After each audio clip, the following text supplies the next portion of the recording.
Simulan natin ang ating pagdiriwang sa ngalan ng Ama at ng Anak at ng Espiritu Santo.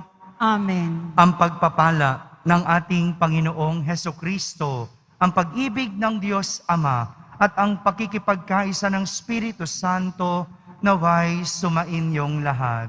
At sumaiyo rin. Minamahal kong mga kapatid, ngayong araw na ito, bukod sa ating pagdedebosyon sa mahal na pong Jesus Nazareno, atin pong ipinagdiriwang ang ikapitong araw ng ating pagnonobena para sa kapistahan ni Nuestra Señora de la Buena Hora. Upang tayo'y maging marapat gumanap sa banal na pagdiriwang, aminin muna natin at pagsisihan ang ating mga kasalanan. Inaamin ko sa makapangyarihang Diyos At sa inyo, mga kapatid, na lubha akong nagkasala sa isip, sa salita at sa gawa, at sa aking pagkukulang, kaya isinasamo ko sa mahal na Birheng Maria, sa lahat ng mga anghel at mga banal, at sa inyo, mga kapatid, na ako'y ipanalangin sa Panginoong ating Diyos. Kaawan tayo na makapangyarihang Diyos, patawarin tayo sa ating mga kasalanan at patnubayan tayo sa buhay na walang hanggan. Amen. Panginoon, kaawaan mo kami. Panginoon, kaawaan mo kami. Kristo, kaawaan mo kami. Kristo, kaawaan mo kami. Panginoon, kaawaan mo kami. Panginoon, kaawaan mo kami. Manalangin tayo. Ama naming makapangyarihan, ipagkaloob mong kami magkamit kailanman ng kalusugan at kagalingan sa aming katawan at kalooban. Pakundangan sa pagdalangin ng laging birheng si Santa Mariang Mahal, kami naway mahango sa hapis sa kasalukuyan at makinabang sa kaluwalhatiang walang katapusan. Sa pamamagitan ni Jesucristo, kasama ng Espiritu Santo, magpasawalang hanggan. Amen. Magsiupo ang lahat.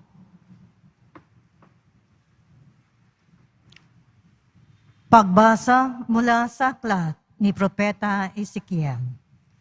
Sinabi sa akin ng Panginoon, Tao, ipamukha mo sa Jerusalem ang kanyang kasuklam-suklam na gawain. Sabihin mong ipinasasabi ng Panginoon na kanyang Diyos, Ikaw ay mula sa Kanaan, Amoreo ang iyong ama, at Hitea ang iyong ina. Nang ikaw ay isilang, hindi ka pinutulan ng pusod, ni pinaliguan, ni kinuskus ng asin, ni binalot ng lampin. Wala nag-ukol ng panahon upang gawin sa iyo ang isa man sa mga bagay dapat gawin. Wala man lamang naawa sa iyo, basta ka na lamang inilapag sa lupa, nang ikaw ay isilang. Nadaanan kitang kakawag-kawag sa sarili mong dugo. Sinabi ko sa iyo noon, na mabubuhay ka at lalaking tulad ng mga halaman sa parang. Lumaki ka nga at naging dalaga, maganda ang iyong dibdib, mahaba ang iyong buhok, ngunit ikaw ay hubad. Nang madaanan kita uli, nakita kong ikaw ay ganap ng dalaga at binalabal ko sa iyo ang aking kasuotan upang matakpan ang iyong kahubaran. Nangako ako sa iyo ng buong katapatan. Nakipagtipan ako sa iyo at ikaw ay naging akin. Pinaliguan kita, nilinis ko ang dugo mo sa katawan, at pinahiran kita ng langis. Ginamtan kita na may magagandang burda, at sinuotan ng sandayas na balat.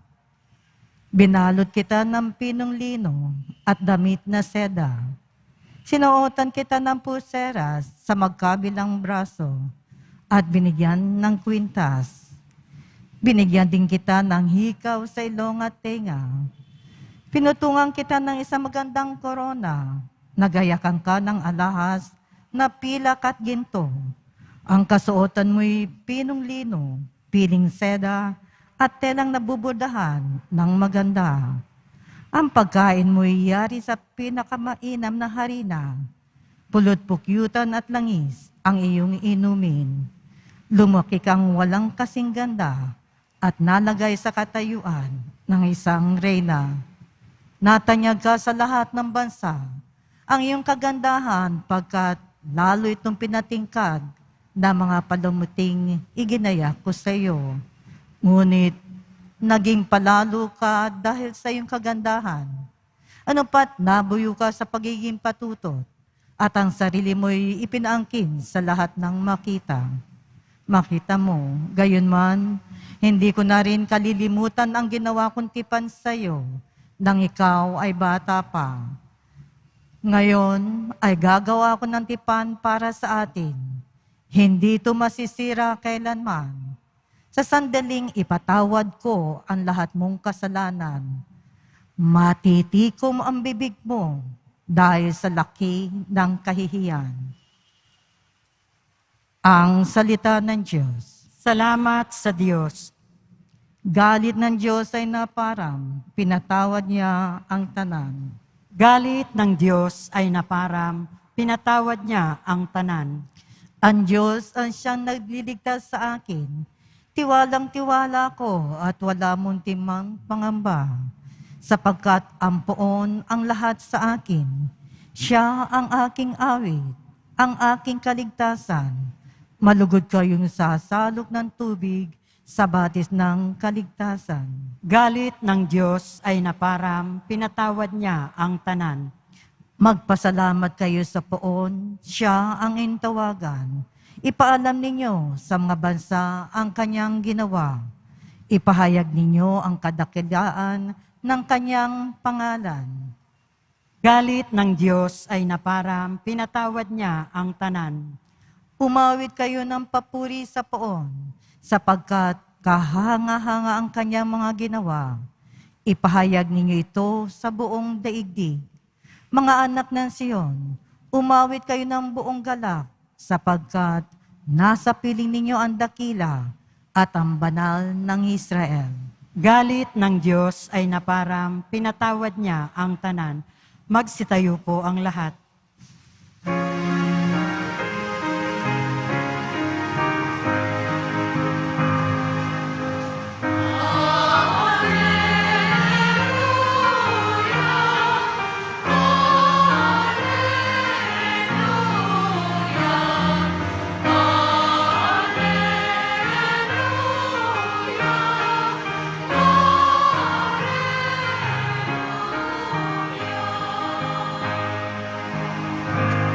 Tanggapin niyo ang salita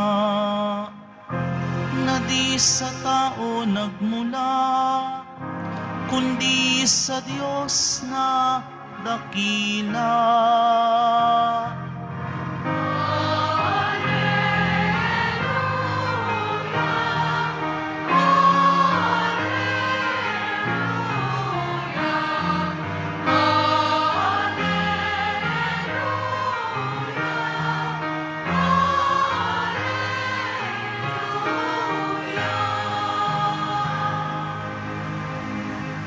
Sumainyo ang Panginoon. At sumaiyo rin. Ang mabuting balita ng Panginoon ayon kay San Mateo. Papuri sa iyo, Panginoon.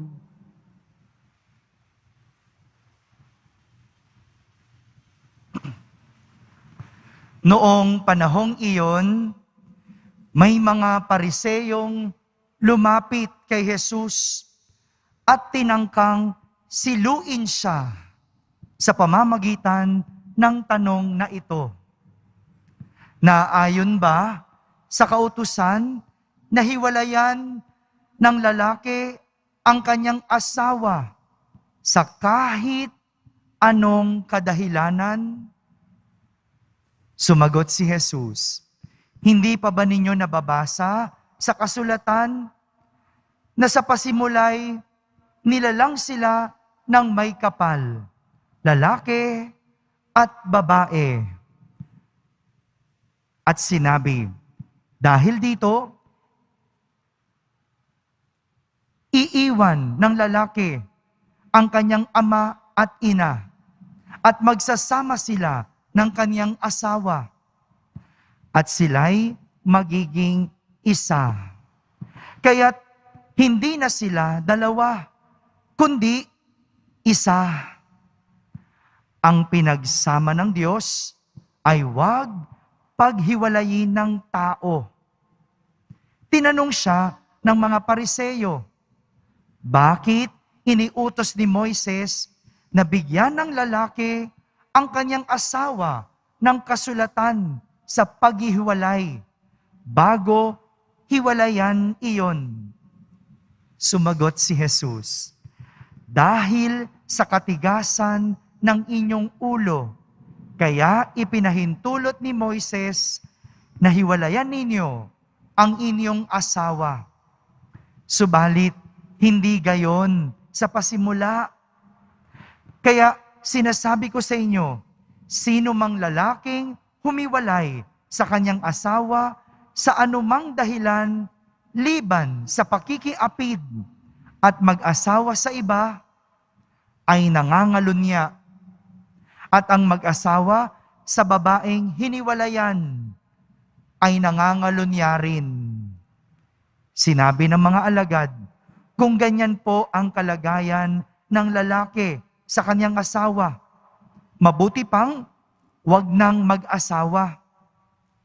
Sumagot si Jesus, hindi lahat ay makakatanggap ng simulaing iyan, kundi yaon lamang pinagkalooban ng Diyos, sapagkat may iba't ibang dahilan kung bakit may mga lalaking hindi nakakapag-asawa.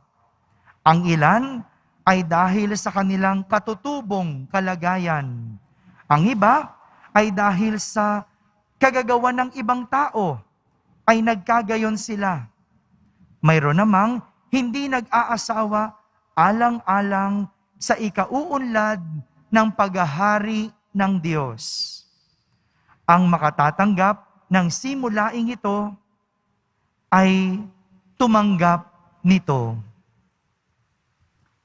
Mga kapatid, ang mabuting balita ng Panginoon. Pinupuri ka namin, Panginoong Heso Kristo. Magsiupo ang lahat. Isang magandang araw po sa inyong lahat. Araw ng Biyernes, araw ng ating debosyon, kaya palakpakan muna natin ang ating mahal na Poong Jesus Nazareno. Palakpakan din natin ang ating mahal na ina, ang Nuestra Señora de la Buena Hora.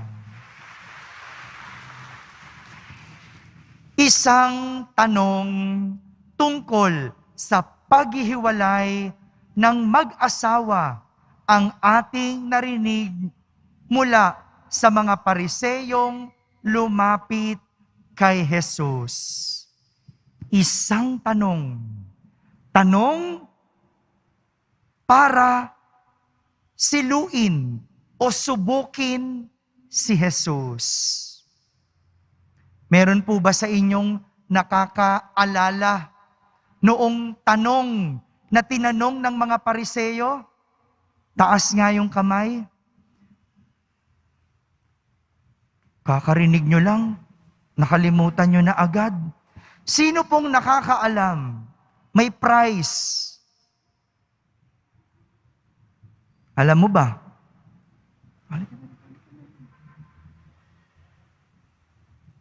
O tatay, sige, halika dali. Ano yung tanong ng Pariseyo? Bilis!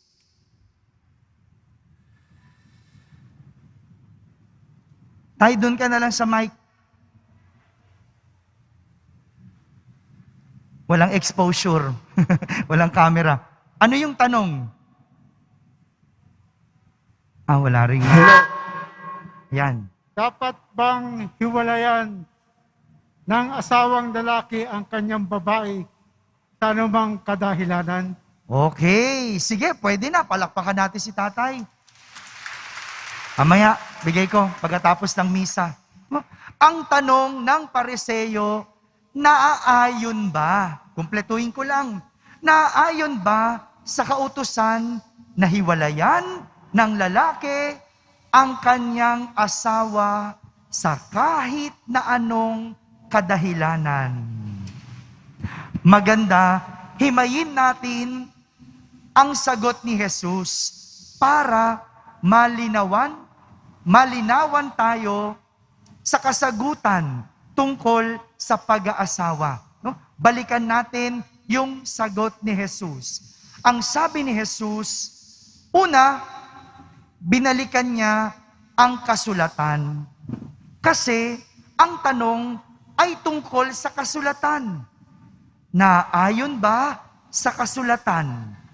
Yun ang tanong. Kaya walang ibang sagot, kundi mula din sa kasulatan. Binalikan ni Jesus at kanyang sinabi, sa pasimula ay nilalang sila ng may kapal, lalaki at babae. Sabihin nyo nga po, lalaki at babae. Ibig sabihin, ang pag-aasawa ay para sa lalaki at babae. Period. Wala nang dinagdag. Bago po mag-react at magalit ang ilan, lalo na sa mga nagsusulong ng kung ano-ano, ito po ay galing sa kasulatan. Malinaw. Ito po ay galing sa kasulatan. Nilalang sila ng may kapal, lalaki at babae. Pangalawa, sinabi ni Jesus, iiwan ng lalaki ang kanyang ama at ina at magsasama sila ng kanyang asawa. Kaya dapat ang mag-asawa bumubukod para makapagsama. Bumubukod. Kaya minsan lumalabo ang pag-aasawa o ang pagsasama ay dahil hindi lang asawa ang kinakasama, kundi buong pamilya. Kaya ang labo ng pagsasama ng mag-asawa kasi hindi lang yung asawa ang kinakasama, kundi buong pamilya kasi hindi bumubukod. Iba yung nakikisama sa kinakasama. Magkaiba po yun. Nakikisama at kinakasama. Yung nakikisama, pinakikitunguhan lang. Siyempre, bilang parte ng pamilya, kapag ikaw ay nag-asawa, lalo na dito sa Pilipinas, pinakikisamahan natin yung pamilya, yung biyanan. Pinakikisamahan. Pero yung nakikisama o kinakasama, lahat ng bagay kasama. Ulit, yung nakikisama, pinakikitunguhan. Yung kinakasama, kasama lahat ng bagay. Kasama sa pagkain, kasama sa buhay, kasama sa hirap at ginhawa. Ganyan ang mag-asawa. Dapat kinakasama. Pero minsan, dahil hindi bumubukod, baliktad ang nangyayari. Yung pamilya ang kinakasama. Yung asawa na ang nakikisama. Yung biyanan pa ang humahawak ng pera. Hello? Yung biyanan pa ang unang kumakain. Yung asawa, nakikikain na lang. Nakikisama. Baliktad. Ang pag-aasawa dapat kinakasama. Ang pamilya nakikisama. Kaya dapat iiwan ng lalaki ang kanyang ama at ina at magsasama sila ng kanyang asawa. Pangatlo, sabi ni Jesus, sila ay magiging isa. Hindi na dalawa, kundi isa. Kaya ang pag-aasawa ay pag-iisang dibdib. Malinaw po ba yon? Ang pag-aasawa ay pag-iisang dibdib. Ang dalawang tao ay nagiging isa. Kaya hindi po pwedeng magkaiba ang direksyon.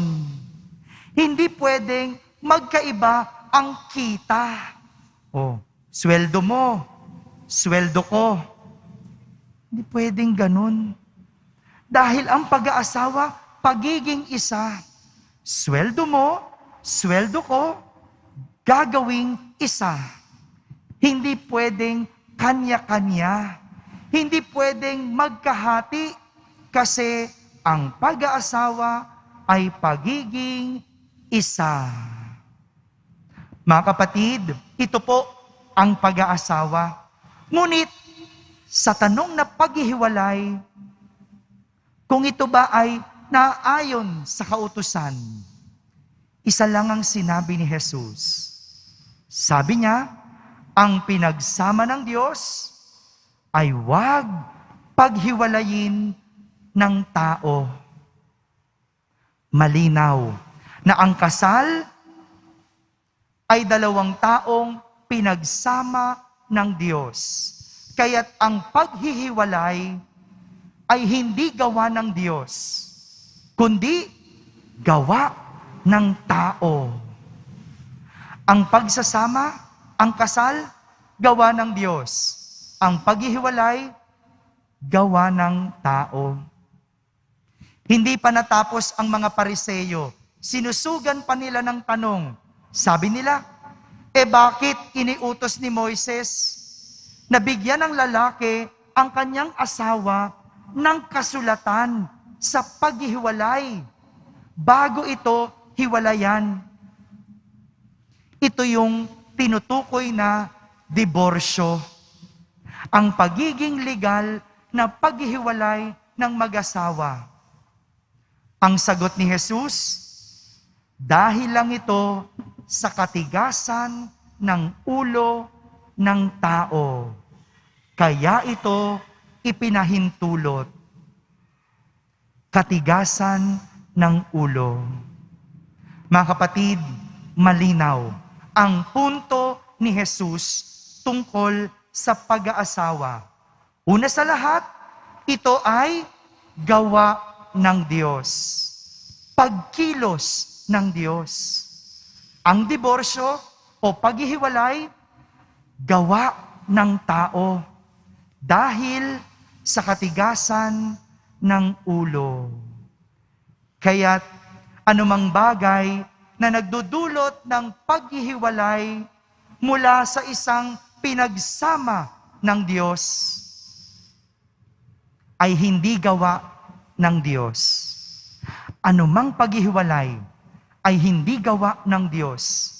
Kaya nga, ang mga nagdudulot ng hiwalayan, gaya ng away, selos, pagtataksil, pagloloko, pakikiapid, pagnanasa, pangangalunya, pangaakit, pananakit, pandaraya, at kung ano-ano pang gawang masama, lahat ito gawa ng demonyo.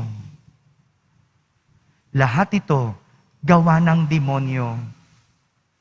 Ito po ang dapat nating iwasan para hindi humantong ang isang pagsasama sa isang hiwalayan. Amen? Amen.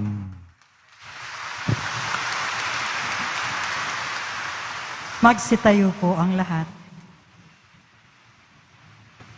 Minamahal ko mga kapatid, nakikilahok sa paglikha ng Diyos ng bagong buhay ang mga asawa at may bahay. Ialay natin ang ating mga panalangin ngayon para sa mga magulang at mga anak. Ating sambitin sa bawat panalangin, Panginoon, punuin mo ng iyong pag-ibig ang aming mga tahanan. Panginoon, punuin mo ng iyong pag-ibig ang aming mga tahanan. Ang simbahan naway tunay na maituro sa kanyang mga miyembro ang totoong dangal ng kasal at tulungan ng mga mag-asawa na manatiling magkasama sa banal nilang buhay may asawa.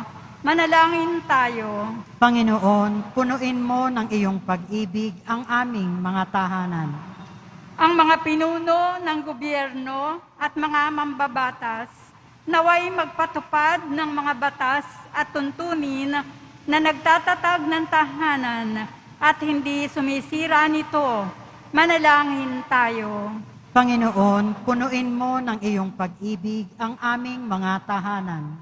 Ang mga dumaranas ng mga pagsubok sa kanilang buhay may asawa, naway makatanggap ng biyaya na makapagsumikap isabuhay ang kanilang mga pangako. Manalangin tayo. Panginoon, punuin mo ng iyong pag-ibig ang aming mga tahanan. Ang mga pamilyang nasira dahil sa diborsyo at paghiwalay, naway makatagpo ng suporta at pangunawa sa kanilang kapwa-tao, sa kanilang komunidad. Manalangin tayo. Panginoon, punuin mo ng iyong pag-ibig ang aming mga tahanan. Ang mga yumao nating mga kamag-anak at kaibigan, naway magtamo ng kaligayahan at kapayapaan sa walang hanggang tahanan ng Diyos. Manalangin tayo. Panginoon, punuin mo ng iyong pag-ibig ang aming mga tahanan. Sa katahimikan, ating ilapit sa Diyos ang ating mga pansariling kahilingan.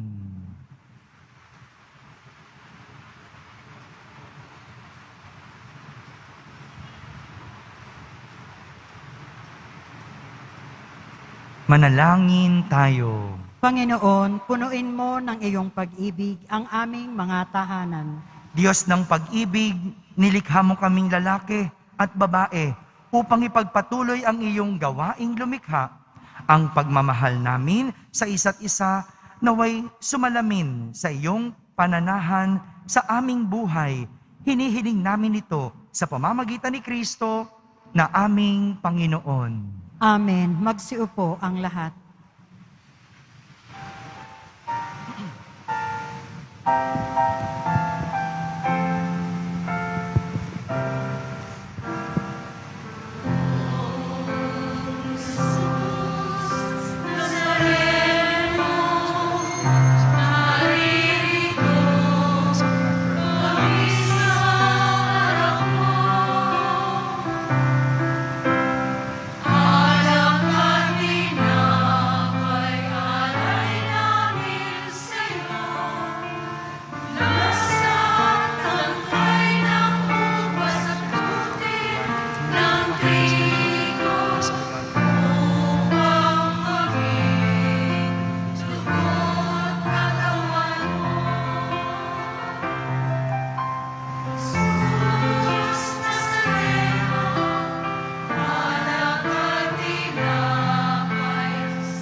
Magsitayo ang lahat.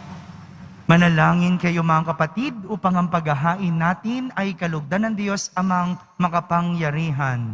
Tanggapin nawa ng Panginoon itong paghahain sa iyong mga kamay, sa kapurihan niya at karangalan sa ating kapakinabangan at sa buong sambayanan niyang banal. Ama naming lumikha, ang iyong nagkatawang taong anak ay tumulong nawa sa aming ginagawa upang siya na iniluwal ni Maria nang di bumawas kundi lalo pang nagpaganap sa pagkabirhen ay magpagindapat na kalugdan mo ang aming paghahain sa ikapagpapatawad ng mga kasalanan sapagkat siya, ang Panginoong kasama mo at ang Espiritu Santo, magpasawalang hanggan. Amen. Sumainyo ang Panginoon. At sumaiyo rin. Itaas sa Diyos ang inyong puso at diwa. Itinaas na namin sa Panginoon. Pasalamatan natin ang Panginoong ating Diyos. Marapat na siya ay pasalamatan. Ama naming makapangyarihan, tunay ngang marapat na ikaw ay aming pasalamatan ngayong pinararangalan ang mahal na Birheng Maria. Bukod mong pinagpala sa babaeng lahat, ang mahal na Birheng totoong mapalad na iyong piniling maging ina ng iyong anak nung isugo mo siya bilang aming Mesiyas. Sa kapangyarihan ng Espiritong Banal, ang Birheng Maria ay naging inang tunay ng iyong anak na kanyang isinilang bilang liwanag nitong sanlibutan. Kaya kaysa ng mga anghel na nagsisiawit ng papuri sa iyo nang walang humpay sa kalangitan, kami nagbubunyi sa iyong kadakilaan.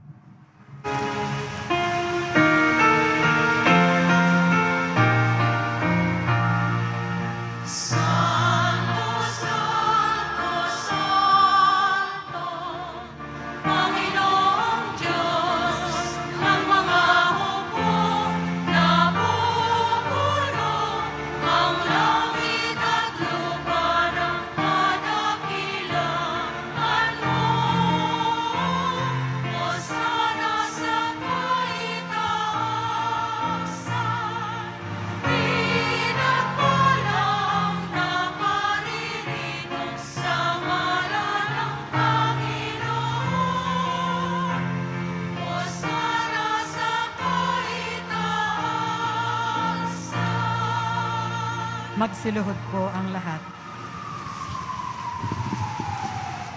Ama naming banal, ikaw ang bukal ng tanang kabanalan. Kaya't sa pamagitan ng iyong Espiritu, ay gawin mong banal ang mga kaloob na ito upang para sa amin ay maging katawan at dugo ng aming Panginoong Hesukristo. Bago niya, pinagtiis ang kusang loob na maging handog, hinawakan niyang tinapay, pinasalamatan kanya, pinaghati-hati niya iyon, iniabot sa kanyang mga lagad at sinabi, "Tanggapin ninyong lahat ito at kanin. Ito ang aking katawan na inihahandog para sa inyo."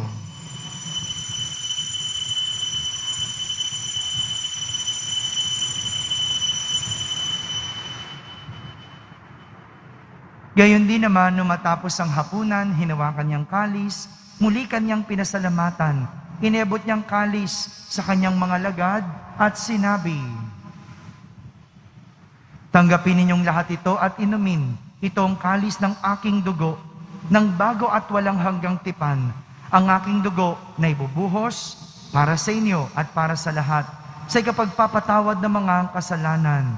Gawin ninyo ito sa pag-alaala sa akin."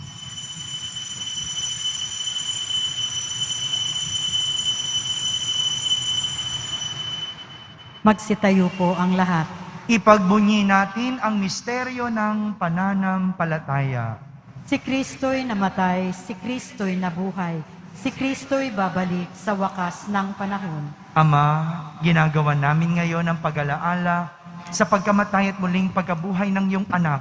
Kaya't inaalay namin sa iyo ang tinapay na nagbibigay buhay at ang kalis na nagkakaloob ng kaligtasan. Kami nagpapasalamat dahil kami iyong minarapat na tumayo sa harap mo para maglingkod sa iyo.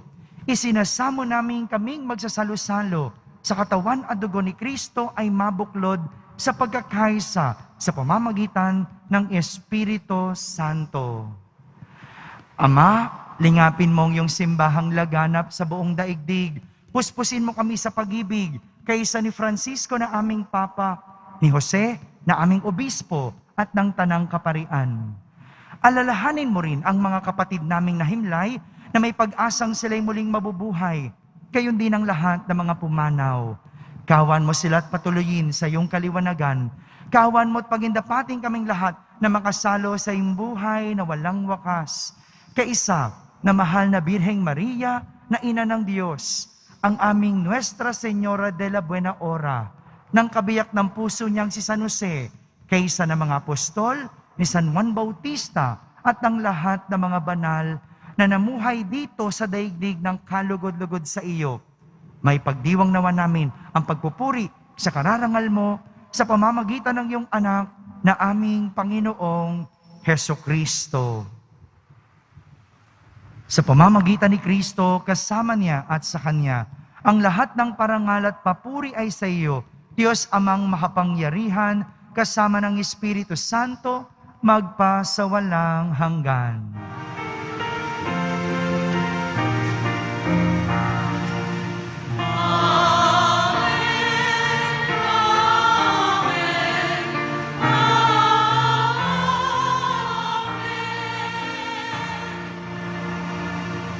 Sa tagubilin ng mga nakahagaling na utos at turo ni Jesus na Panginoon natin at Diyos, ipahayag natin ng lakas loob. Ama namin, sumasalangit ka, Sambahin ang ngalan mo, mapasa amin ang kaharian mo, sundin ang loob mo dito sa lupa para nang sa langit. Bigyan mo kami ngayon ng aming kakanin sa araw-araw at patawarin mo kami sa aming mga sala para nang pagpapatawad namin sa nagkakasala sa amin. At huwag mo kaming ipahintulot sa tukso at iadya mo kami sa lahat ng masama. hinihiling namin kami iadya sa lahat ng masama. Pagkalooban ng kapayapaan araw-araw, iligtas sa kasalanan at ilayo sa lahat ng kapahamakan. Samantalang aming pinananabikan ang dakilang araw ng pagpapahayag ng tagapagligtas naming si Heso Kristo. Sapagkat iyo ang kaharian at ang kapangyarihan at ang kapurihan magpakailanman. Amen. Panginoong Heso Kristo, sinabi mo sa iyong mga apostol, kapayapaan ang iniiwan ko sa inyo, ang aking kapayapaan ang ibinibigay ko sa inyo. Tunghayan mo ang aming pananampalataya at huwag ang aming pagkakasala. Pagkalooban mo kami ng kapayapaan at pagkakaisa ayon sa iyong kalooban, kasama ng Espiritu Santo, magpa sa walang hanggan. Amen. Ang kapayapaan ng Panginoon ay laging sumainyo. At sumaiyo rin. Magbigayan kayo ng kapayapaan sa isa't isa. Kapayapaan po para sa lahat. Kordero ng Diyos na nag-aalis ng mga kasalanan ng sanlibutan, maawa ka sa amin. Kordero ng Diyos na nag-aalis ng mga kasalanan ng sanlibutan, maawa ka sa amin. Kordero ng Diyos na nag-aalis ng mga kasalanan ng sanlibutan, ipagkaloob mo sa amin ang kapayapaan. Magsiluhod po ang lahat.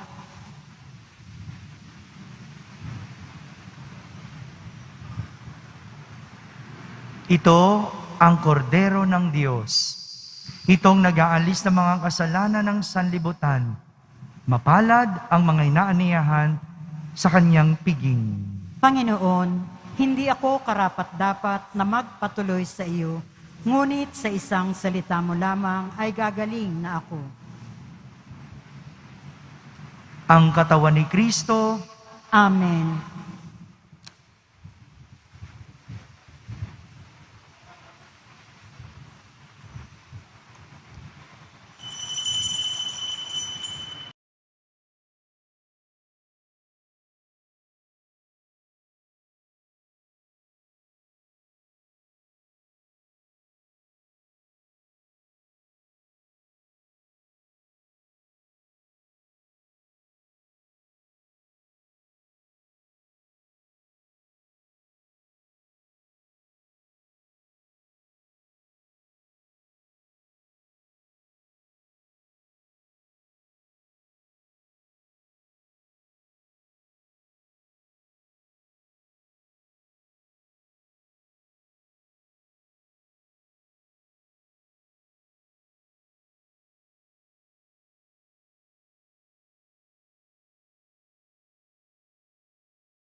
manalangin tayo.